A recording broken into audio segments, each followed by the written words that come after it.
Hello guys, today we are going to start literature of first part class 9 and 10 এবং যে ক্লাসটা করব সেটি হচ্ছে আমাদের ক্লাস 9 10 এর এবং ইউনিট 2 লেসন 3 আর শিরোনাম হচ্ছে ম্যান অ্যান্ড ক্লাইমেট, মানুষ এবং জলবায়ু। তো আজকের ক্লাসটা করব আমরা মানুষ এবং জলবায়ু সম্পর্কে। So be attentive and look at the board carefully. Before studying the text, we know about the some word meaning of the phrases. দেখো ওয়ার্ড মিনিং গুলো কি কি? হিউম্যান মানে মানুষ, হিউম্যান মানে মানুষ। রেডিয়েশন মানে বিকিরণ, বিকিরণ মানে বুঝো সূর্যের যে আলোগুলো, সূর্যের আলো আসে না পৃথিবীতে, এইটা হচ্ছে বিকিরণ। তারপর নেক্সট কি? অরবিট মানে কক্ষপথ।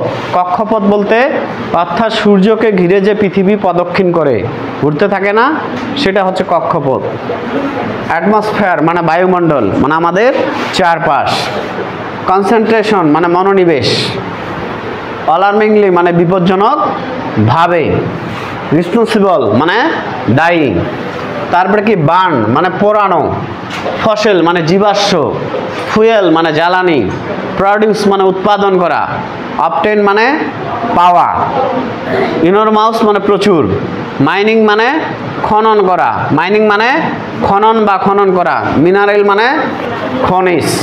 অর্থাৎ যে we came to know that about some word meaning about the process of man and climate. যে এই ম্যান এবং ক্লাইমেট সম্পর্কে আমরা কিছু ওয়ার্ড মিনিং জেনে নিলাম টেক্সট থেকে।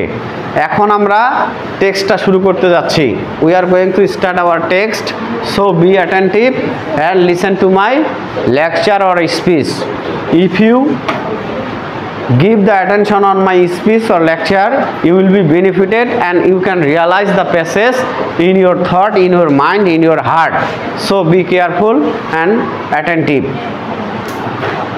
ম্যান অ্যান্ড ক্লাইমেট যে মানুষ এবং জলবায়ু কি বলছে? Human can neither change the sun radiation নর the earth orbit around the sun. বলছে কি যে মানুষ সূর্যের বিকিরণও পরিবর্তন করতে পারে না এবং পৃথিবীকে এবং সূর্যকে ঘিরে যে পৃথিবীর কক্ষপথ আছে সেটাকেও পরিবর্তন করতে পারে না। তো মানুষ কি সূর্যের আলোটাকে পরিবর্তন করতে পারে? সূর্যের আলোটাকেও পরিবর্তন করতে পারে না এবং সূর্যকে ঘিরে যে পৃথিবীর কক্ষপথ আছে সেটাও পরিবর্তন করতে পারে না। নেক্সট লাইন কি বলছে? But they can control the increase the amount of green house gases and its effect on the atmosphere. বলছে কিন্তু তারা নিয়ন্ত্রণ করতে পারে গ্রিন হাউস গ্যাসের পরিমাণ যে বৃদ্ধি পাচ্ছে এই বৃদ্ধিটাকে তারা নিয়ন্ত্রণ করতে পারে এবং বায়ুমণ্ডলে যে এর প্রভাব সেটাকে নিয়ন্ত্রণ করতে পারে। Only during the last 100 years the carbon dioxide concentration has been raise alarmingly in the atmosphere and we human can be held responsible for this.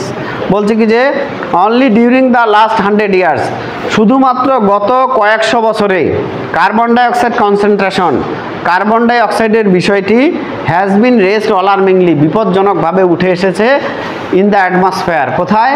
বায়ুমণ্ডলে। তো বলছে শুধুমাত্র গত কয়েকশো বছরেই এই বায়ুমণ্ডলে কার্বন ডাইঅক্সাইডের বিষয়টি বিপজ্জনকভাবে উঠে এসেছে এবং আমরা মানব জাতি এর জন্য দায়ী। কার্বন ডাইঅক্সাইড কি আপনা আপনি উৎপাদিত হয়? আমরা কি রাস্তা নির্মাণের জন্য টায়ার পুরি, কেরোসিন তেল পুরি, মোবিল পুরি, তারপর দেখো বাড়িতে কাঠ জ্বালানি পুরি, গ্যাস পুরি, ডিজেল পুরি, তাহলে আমাদের জন্যই কিন্তু এই কার্বন ডাইঅক্সাইড বৃদ্ধি পায়। এবার বলছে the main cause of the increase in carbon dioxide level in the atmosphere is the burning of fossil fuels. বলছে কি যে বায়ুমণ্ডলে কার্বন ডাইঅক্সাইডের সীমা বৃদ্ধির প্রধান কারণ হচ্ছে জীবাশ্ম জ্বালানি পোড়ানো। যে কার্বন ডাইঅক্সাইড অর্থাৎ বায়ুমণ্ডলে এই কার্বন ডাইঅক্সাইডের বৃদ্ধির প্রধান কারণটা হচ্ছে জীবাশ্ম জ্বালানি পোড়ানো। জীবাশ্ম জ্বালানি বলতে বুঝো অর্থাৎ যে আমরা পেট্রোল, ডিজেল, কয়লা, পেট্রোল ডিজেল মোটরসাইকেলে পুড়তেছি না, সেলো মেশিনে, আবার কাঠ, কয়লা, ভাটার, ইটের তৈরি করার জন্য পুড়তেছি কিনা, এগুলো হচ্ছে প্রত্যেকটাই জীবাশ্ম জ্বালানি। মোবিল, তাই কিনা? এবার কি বলছে, since the end of the 19th century industrial activities increase rapidly giving rise to manufactories. বলছে ঊনবিংশ শতাব্দীর শেষের দিকে শিল্প কলকারখানার কার্যক্রম দ্রুত বৃদ্ধি পেয়েছে এবং যার ফলে উঠে এসেছে অনেক কলকারখানা। ঊনবিংশ শতাব্দী অর্থাৎ 1800 সালের শেষের দিকে, এই 1800 সালের শেষের দিকে বলছে কি যে অনেক শিল্প কলকারখানার কার্যক্রম বৃদ্ধি পেয়েছে এবং যার ফলে উঠে এসেছে বা তৈরি হয়েছে অনেক কলকারখানা। দিস ফ্যাক্টরিজ রিকোয়ার্ড এনার্জি, এই কলকারখানাগুলোর প্রয়োজন কি, শক্তি। এই কলকারখানাগুলো কি আপনা আপনি চলবে? তো এই কলকারখানাগুলো প্রয়োজন হচ্ছে শক্তি, হুইচ ইজ প্রডিউস, যেটি উৎপাদিত হয় through the combustion of coil. এই শক্তিটাতে উৎপাদন হয় যেটি উৎপাদিত হচ্ছে কয়লা দহনের মধ্য দিয়ে। কি দহনের মধ্য দিয়ে? কয়লা পোড়ার মধ্য দিয়ে। আচ্ছা, বড় বড় ফ্যাক্টরিতে দেখো কয়লা পোড়ানো হয়। বিসাইডস কয়েল, কয়লা ছাড়াও আদার সোর্স অফ এনার্জি, অন্যান্য শক্তির উৎস সাজেস, যেমন মিনারেল অয়েল মানে খনিজ তেল। খনিজ তেল বলতে কোনগুলো বোঝায়? যেগুলো মানুষ তৈরি করতে পারে না, প্রকৃতি থেকে যা পাওয়া যায়। ডিজেল পেট্রোল মানুষ তৈরি করতে পারে?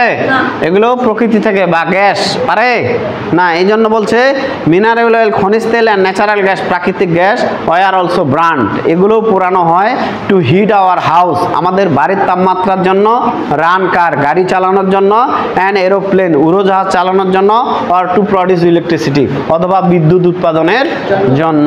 তাহলে এই যদি আমরা বিদ্যুৎ উৎপাদন করতে যাই, যদি এরোপ্লেন চালাতে চাই, আমাদের গাড়িগুলো চালাতে চাই, এবং যদি আমরা আমাদের বাড়ির তাপমাত্রা রাখতে চাই, এই যে রুমটার তাপমাত্রা, ফ্যানগুলো চলতেছে, ফ্যানগুলো কিসের মাধ্যমে চলছে? বিদ্যুৎ উৎপন্ন হচ্ছে না, কেউ এসি চালায় না।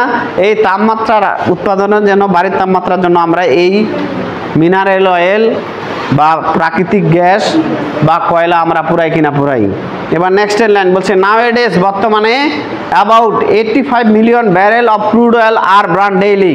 বর্তমানে 85 মিলিয়ন ব্যারেল মানে 85 মিলিয়ন ব্যারেল জ্বালানি তেল পোড়ানো হচ্ছে প্রতিদিনেই। বর্তমানে তাহলে প্রতিদিনেই কত মিলিয়ন ব্যারেল অয়েল জ্বালানো হচ্ছে?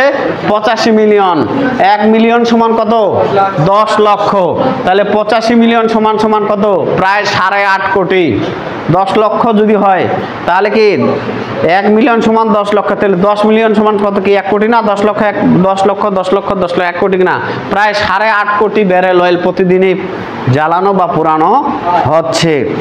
এভরি টাইম এ ফসিল র ম্যাটেরিয়াল, এবং প্রতি সময় একটা তাজা জ্বালানি ইজ বার্ন পোড়ানো হচ্ছে। ইট release carbon die oxide into the air, এবং এটা বায়ুতে কি ছেড়ে দিচ্ছে? কার্বন ডাই অক্সাইড ছেড়ে দিচ্ছে। যেমন আমরা মোবিলটা যখন পোড়াচ্ছি, মোবিলটা কি ডাইরেক্ট এই পাশে জ্বলতেছে আর এই পাশে পিছন দিয়ে ধোঁয়া মারতেছে কিনা? ওইটা কি ফুরায়?